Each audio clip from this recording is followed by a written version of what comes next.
Ella Cinema back, another dish. How we doing out there? Good, great, grand, and wonderful. Let's hit the ground running. As you see on your dial, Beast.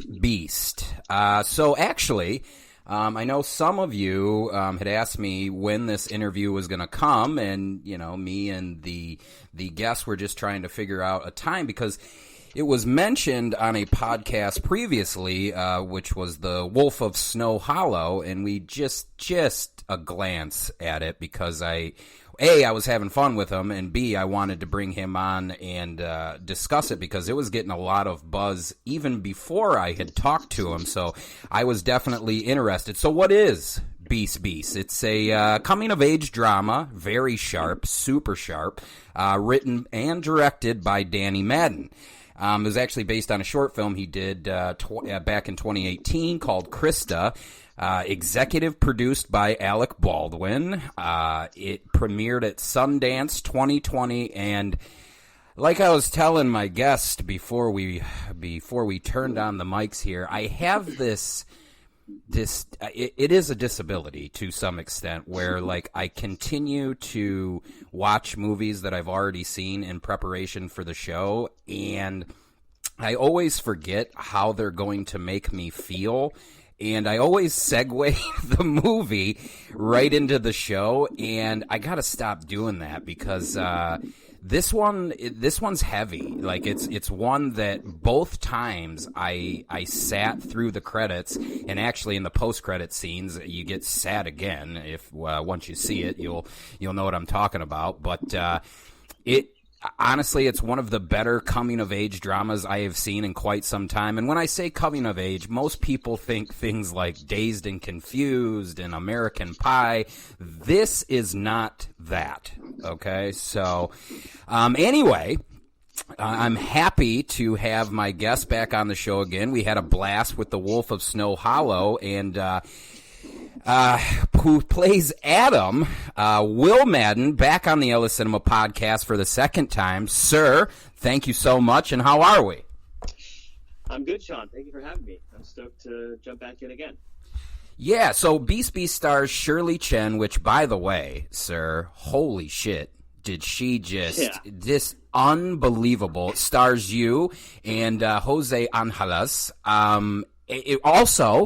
Also, everybody in it, the main characters are in it. Without the three of you, this movie doesn't work, I don't think. Well, two things. Without the three of you, the movie doesn't work. But I also thought, from a technical aspect, it is super sharp. It plays like a very well-done movie. I think a lot of, I'm not going to list titles, but there's plenty of stuff on Netflix where it's not that the story's bad, but the execution of the story just doesn't work, and that is not the case with this film, sir. And you, yet again, make me feel very uncomfortable, but world-class acting you are putting on again.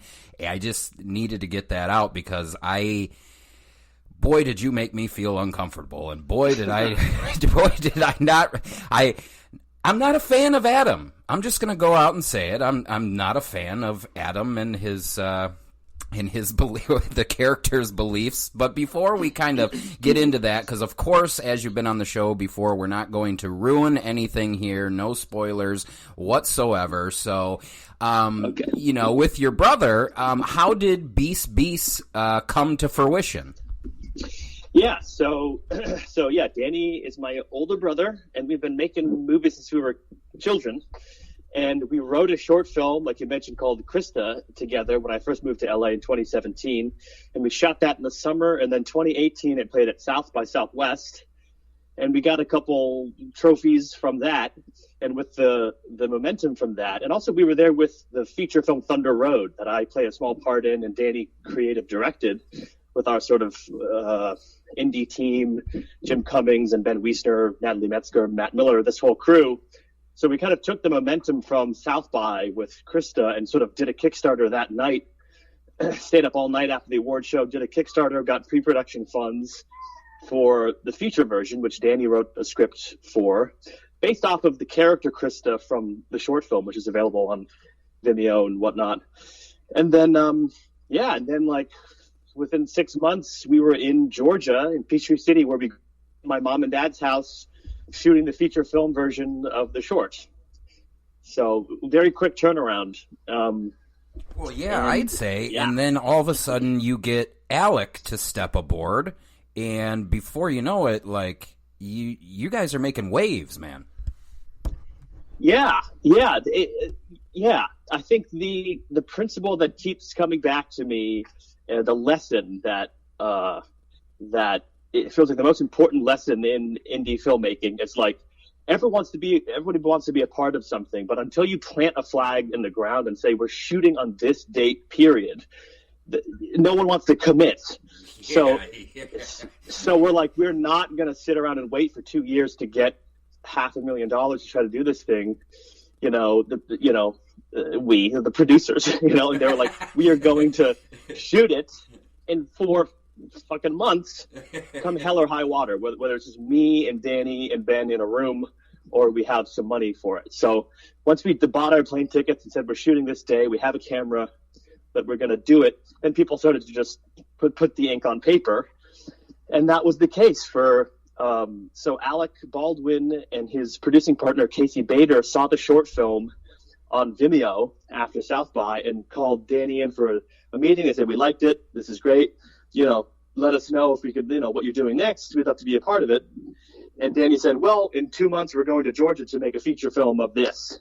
And they were like, say what? So they were like, he was like, yeah. So they're like, send us a script. Next thing you know, they're like, we're in, we want to help produce it. And they kind of, Casey Bader was like kind of a producer on the ground, boots on the ground with us.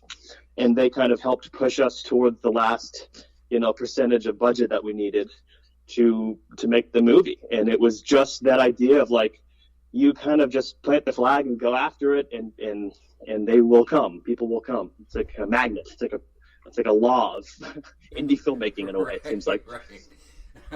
And it also looks like you had a fellow friend also as a producer in Jim Cummings, who you worked on Wolf of Snow Hollow with. Yeah, so Jim Cummings has been, a brother, a close friend of ours for over a decade.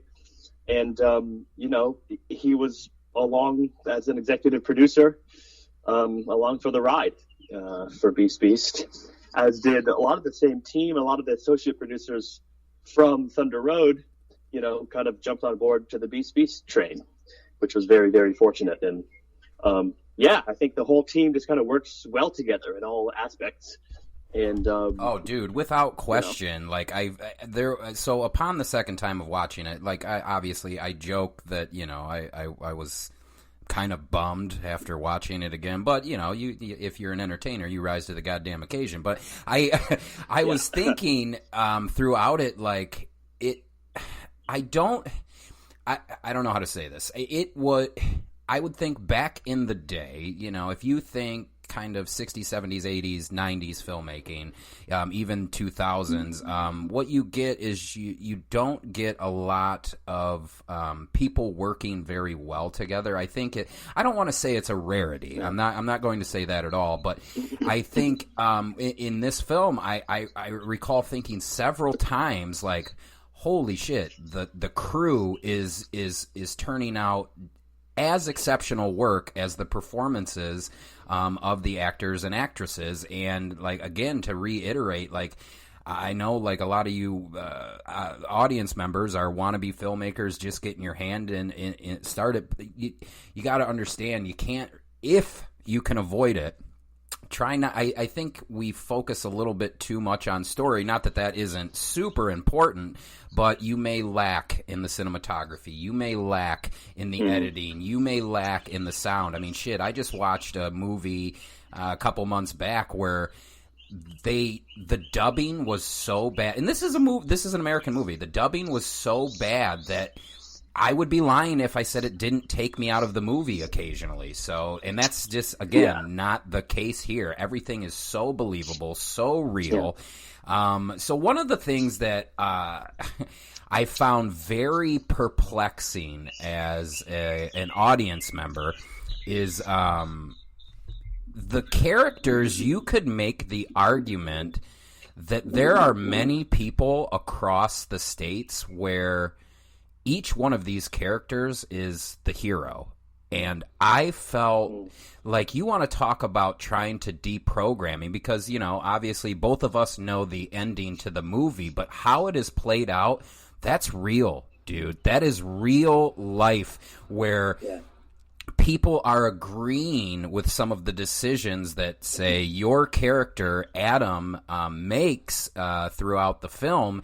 And it, like, I can't remember a dynamic like that where I'm sitting there going, oh man, like, of course I know who the protagonists are, you know, but I don't think that's the case for everyone, which makes for a very interesting and fascinating movie. So I just wanted to say that, in terms of, like, I kind of had to, like, I had to deprogram a little bit and just be like, oh, I know there are people that live 30 miles south of me that think Adam is 100% in the right. And that is eerie, dude. That is so eerie. So speaking in terms of Adam, this question's kind of a two-parter. When you read through the script, what's your initial reaction to Adam? The second part, what kinds of research did you do to prepare for the role of Adam? But I'm definitely interested in the first, like, just you, Will, the person,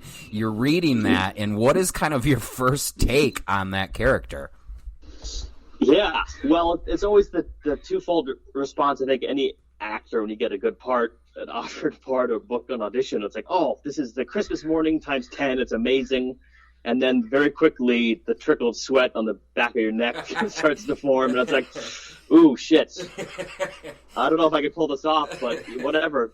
I signed up for this, so here we go. So, like, you know, it's super exciting to just get to sort of join in. And my reaction of him was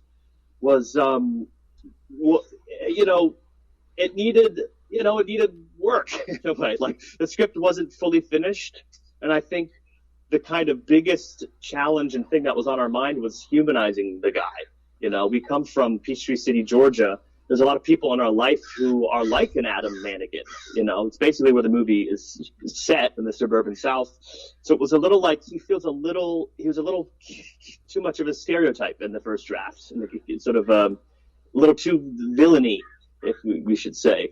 So it was a little like, how do we kind of really three-dimensionalize this guy? And that became like the big beacon to work towards through the whole shoot, from beginning to, you know, to the edit. And then as far as preparation, you know, the biggest thing too was, he's a gun guy. So Adam's a gun vlogger. He's like an expert in all things firearms and self-defense, home defense. And he's trying to run this YouTube channel with integrity and dignity, and to enforce responsible use. And he's sick and tired of people, you know, you see these videos with millions of likes and subscribers that are just dudes shooting propane tanks with guns, being completely reckless. Yeah. And he's like an artist trying to, like, do his work. Yeah, and like, yeah. You know, so like, that was the kind of perspective I took on it. So it was like, okay, we just need to be believable as a guy who shoots guns. Now, we've shot guns maybe every other year in Georgia with a friend of our dad's, but we had these people down at this, some firearms experts and veterans teach Danny Ben Wiesner and I, the producer, how to shoot, you know, proper etiquette. And there were sticklers. You know, these are guys who train, you know, military professionals, people in the Army. So, you know, we had these sort of 4 or 5 guys take us out half a dozen times and sort of show me the ropes. And then among that, I got to sort of hang on to the replicas of the props and kind of work with them in my room all throughout the summer to just get comfortable with them, like trying to make it look like it's second nature to this guy. So that was kind of the big sort of